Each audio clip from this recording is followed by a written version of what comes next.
All right, so Ed, welcome back to our summer series for speakers. Today, we're going to be tackling Thank something. you. Hey, hey, I'm hey! excited. I look, I dressed up for the occasion. We, I I'm in I'm impressed. Wow.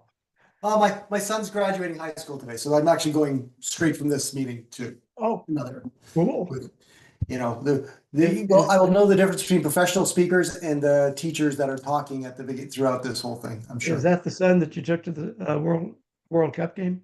I did. So he's come down from the World Cup, and now he's doing this. He's off to Ireland, so it's all good. That's cool. So today, for everybody who is joining us live and we're watching the recording, we're going to be talking about a few things that are mission critical for speakers, but you probably don't know about them. And they're kind of little secret hacks that experienced speakers like Ed is totally familiar with. And a lot of but at the same time, he was just sharing with me that even some of the CSP people he knows don't have knowledge of these resources and these opportunities to find. So, Ed, we're going to be talking about the association societies today, and maybe give us a little overview of what that So, is. let's look at the premise. So the premise is associations are the gateway to an industry. They're a gateway to the members of that association. They're a gateway to the suppliers of that association. They're a gateway to the corporations that the members of that association belong to. Now, if you want to leverage um, an industry to get into it deeper, quicker, faster, to start working on building authority, to get to the point where they start getting to know you and start inviting you rather than you out there, gig chasing. So a lot of, not every, but a lot of the bigger associations within them will have something called an association executive council.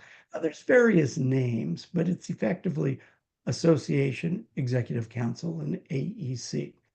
And what that is, and I'll just give you an exact example. So, um, National Association of General Contractors. I froze They've for a got budget, second. I hear. Yeah, national. Okay, so the National Association of General Contractors. Okay, these are the big boys, the ones that build huge buildings and roads. Okay, they've got at least one chapter in every state. Some states they've got multiple chapters. At their annual meeting, and I've spoken at this meeting, they bring all the executive directors together from all the chapters for a lunch, and that's their association executive council. In other words, the executive directors from all the state and or local chapters. Well, if you as a speaker are trying to build authority in that association and in that industry in construction, if you can get into that association executive council to speak at their meeting, you're speaking in front of 40, 50, 70 executive directors. Now, many of the bigger associations have that. And so most associations that have chapters within their association will probably have some kind of an association executive council. Some, like NAW, National Association of Wholesale Distributors, they have a special meeting just for those people. It's a 2-day meeting. Okay, so it might be as elaborate as NAW's 2-day meeting, or it may be as simple as AGC, Associated General Contractors. That's it. AGC, Associated General Contractors. I gave you the wrong acronym earlier. As AGC's lunch for their executive directors. So there's that range depending on the association.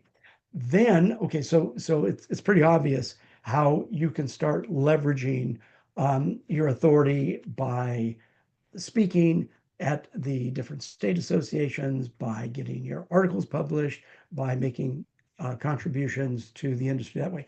Additionally, what a lot of speakers don't know, many speakers have heard of like the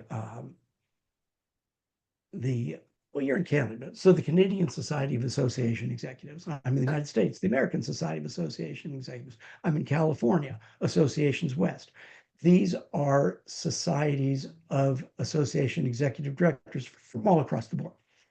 However, a lot of associations And I did pull up the list from our speakercommunity.org downloads. And Nice, so, nice way to slip that in. so, Everybody should go visit that right now, speakercommunity.org. so, well, here, let me hit a real quick share. I'm going to do a quick share. Yeah. So for everybody to see, hey, if you guys want to do a screen capture, go for it. But look at here. Okay, so these are industry specific societies. American Association of Medical Society executives. So all the executive directors for medical societies. Same thing with the chambers of commerce. Same thing, the state osteopathic executive directors, Council of Engineering. So all the engineering associations, Council of Restaurants. And we can go down through it. Another one that's not even in there that I just found out about recently. One of the guys in my association CEO group, he's with veterinary hospitals, and he was saying their industry has the Veterinary Medical Association Executives, VMAE.org. So I'm going to stop the share. If you want any more, if you want to do a screen capture, Yeah, grab it. But do a screen grab now, guys, because it's yeah, important if that you you want check. any more than that, join ASSC and you can have it You can anything you download want. it 24/7 at that point. Yeah. So think about now. So I've given you examples of what they are. So in your preferred industry or one or two or three industries where you're trying to build authority, if you can find if that industry has an association, a, a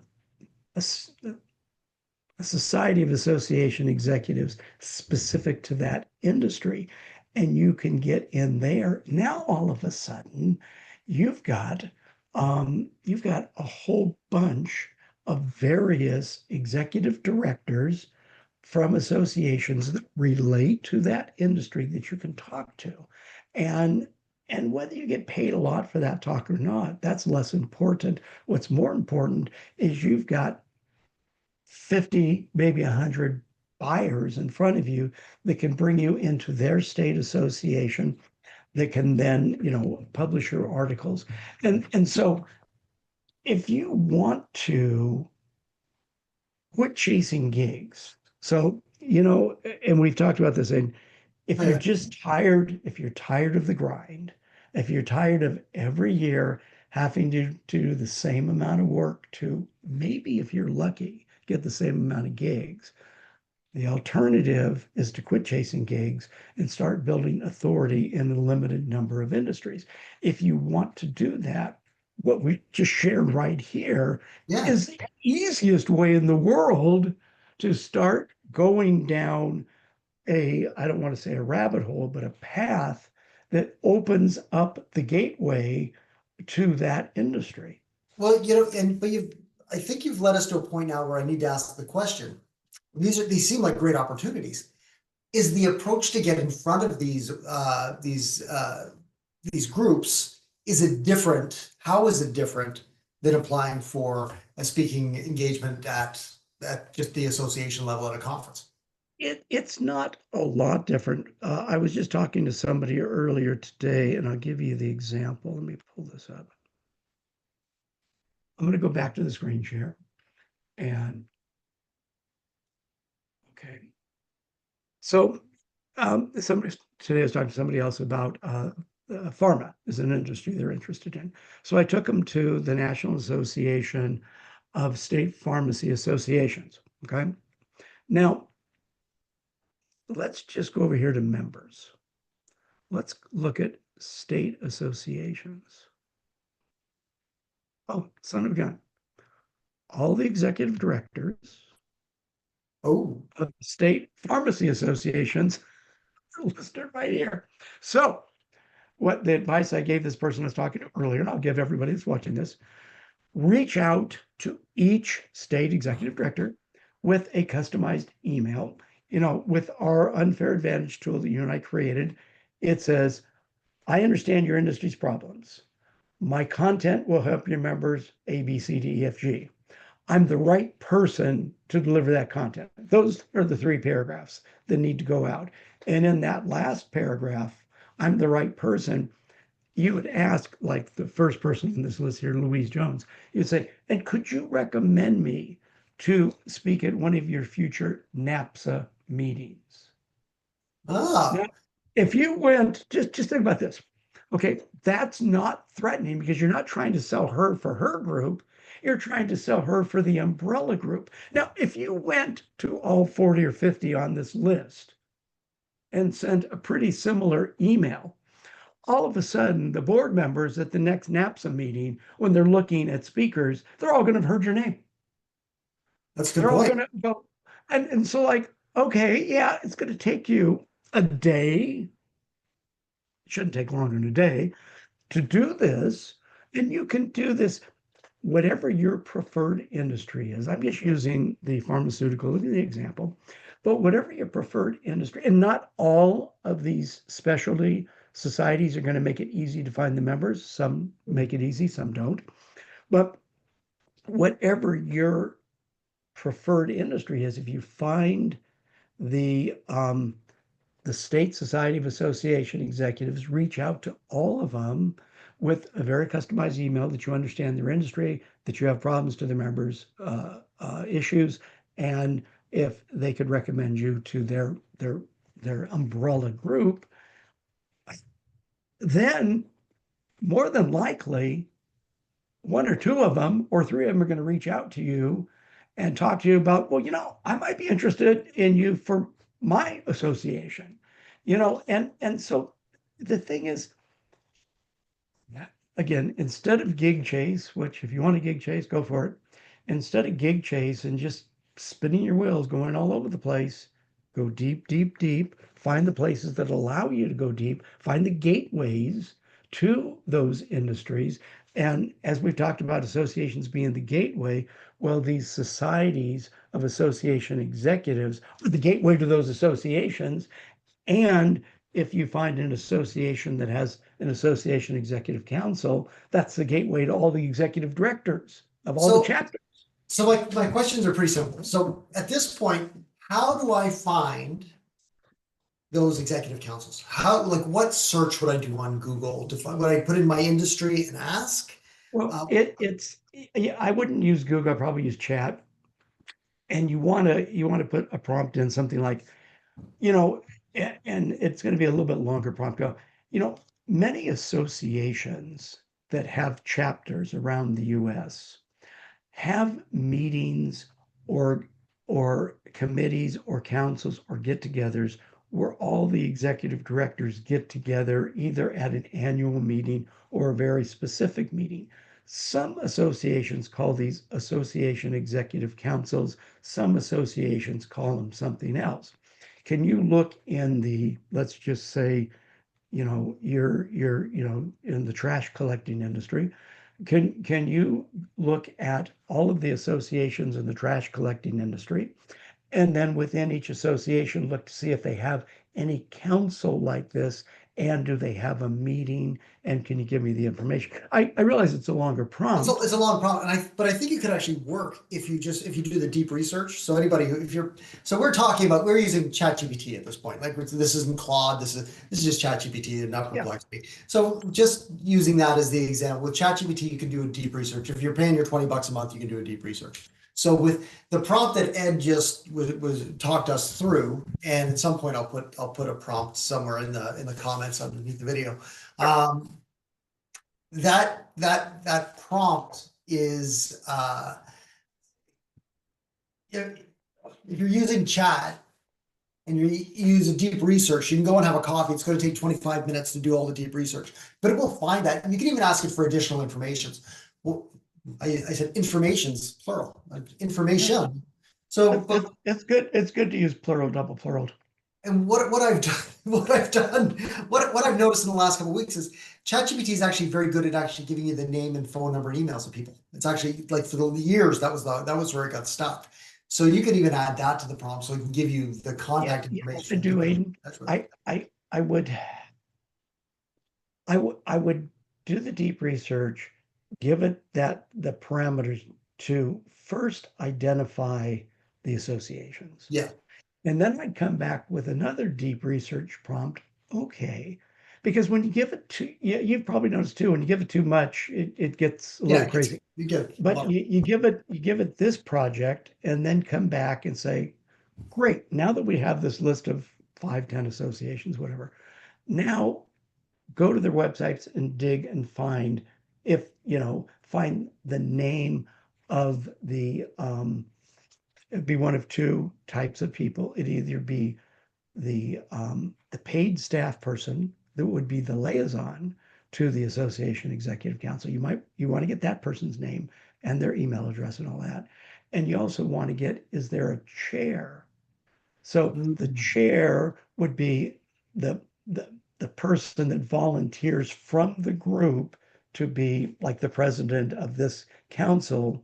And then that council has a liaison, which is the paid staff member of the association. So those are the two names that if you can get those, that's going to get you closer to having a good a good person to send an email to, very customized email, and no spam emails, very customized, and then to hopefully have a conversation with.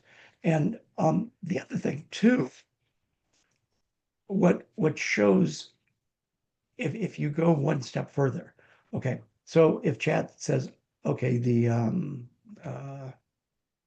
NAW, National Association of Wholesale Distributors, they've got their leadership summit. It happens twice a year. The staff person's name is so and so. Okay, what you need to do is go to that website, look and see when the next two leadership summits are coming. NAW usually has a winter and a summer one. And then in your customized email, I would be very interested in being considered as a speaker for either your such and such meeting in such and such place on such and such date, or the next one. So it's very customized. Yeah. when you put that information, yeah, it takes an extra minute or two, but when you put that in, then they know that you understand who they are, what they're doing. They know that you're marketing to the correct person, and they will give you the time of day. And the next question I would have is what would be the step by, bless you. I don't know if anybody heard that the sneeze in the background. Yeah, I did. All right, well, then it was just a general blessing to everybody who's on the call. Um, but so what I'd like to know now, but what would be the step by step? Let's say, like, if we go back to that NASPA thing and we had all those executive directors that were there listed. So we have Laura Jones, I think was the first one. What would be your approach to connect with Laura Jones beyond the email? Would you look her up on LinkedIn? What would be your, you don't want to overdo it, you don't want to seem like you're stalking somebody. So how do you make the outreach professional, but still I'm interested? Um, that's a really good question. Give me a moment to think. How would I do that? I don't know that I would connect with her on LinkedIn first. I think what I might do is send this customized email, and then maybe the last sentence go something I've looked you up on LinkedIn. I'm going to send you a connection request. I hope you'd be willing to connect with me.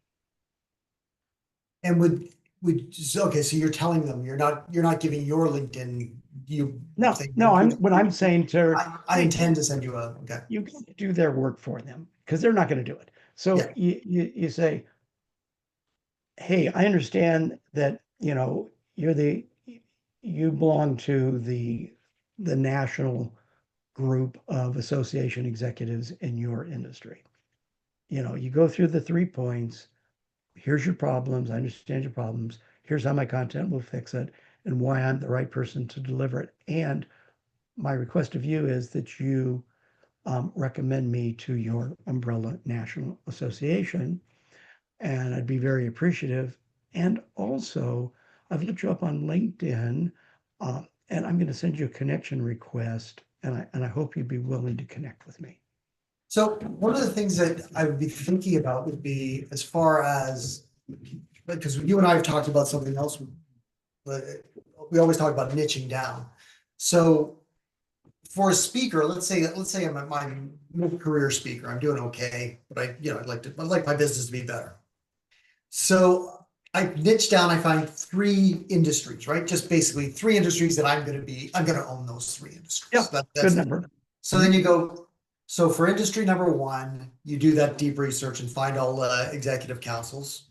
For industry number two, you do the same thing. You find out whether they have events, like just dedicated events for these people, and then you do the outreach. That's with that customized email. Yeah. And you know, the thing is, here's a thought, Aidan, and this is just a thought. I know some speakers, bright shiny object, bright shiny object, bright shiny object, and they can't stay focused. And so they maybe would have a need to bounce from around those three industries. My recommendation would be to fight that and go just deep in one industry until you've exhausted everything you can. I spoke to Then, someone yesterday. Did they told them that exact thing? For the next 3 months, you yeah, are that's what that's all your focus is. That's it. and it may take longer than 3 months. And Yes. then when you're done with that, go to the next and do the same thing, and then go to the next.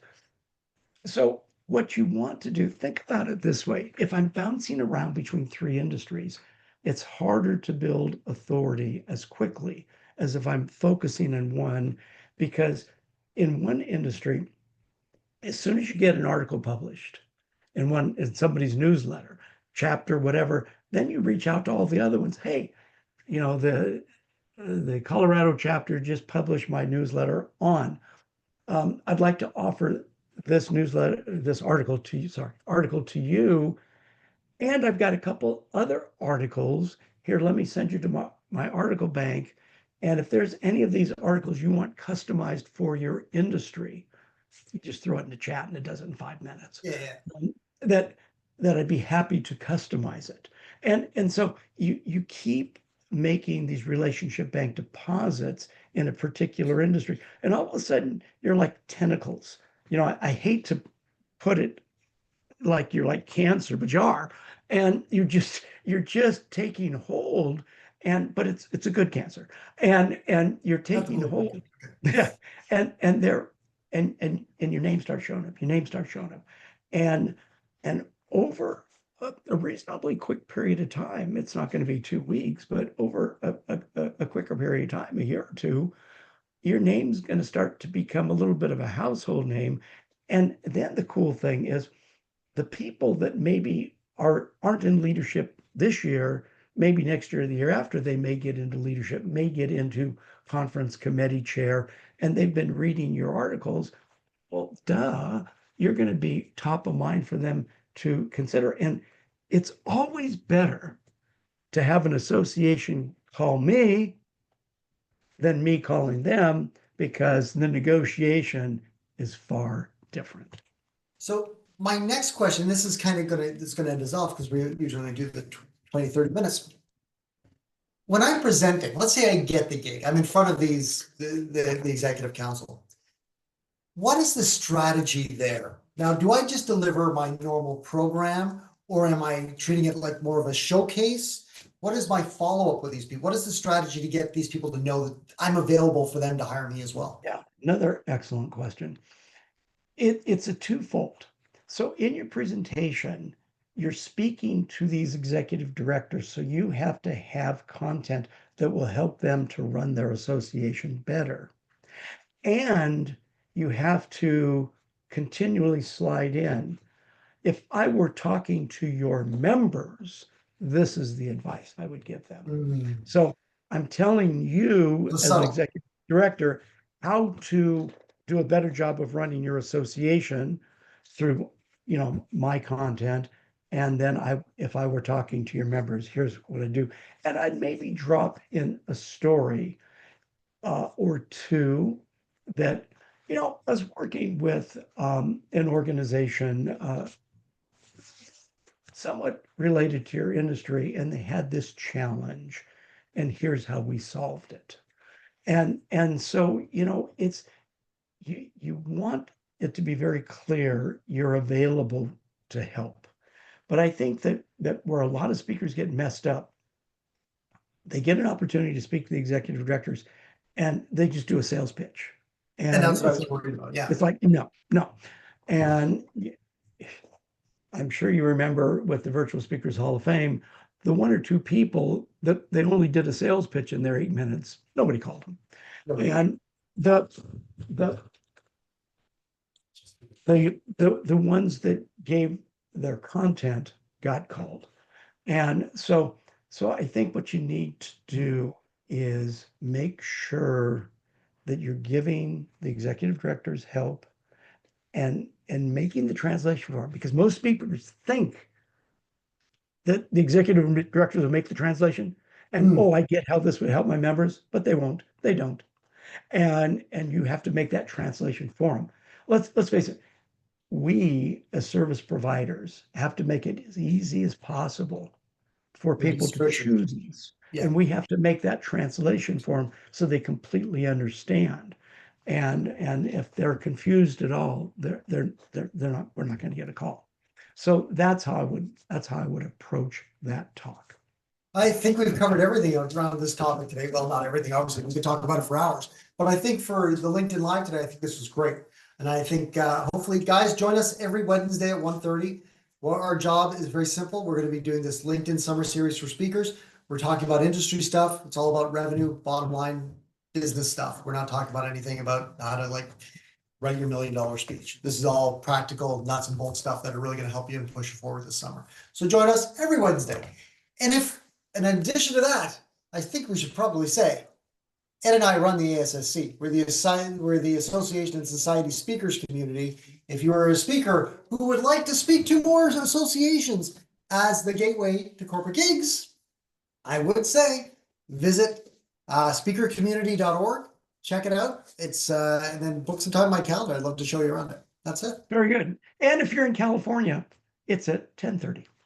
Oh, that's right. Yes, I'm talking. It's an east-west here. All right, guys. Ed, thank you very much. Absolutely. All right, guys. See you next week. Bye-bye. Bye-bye.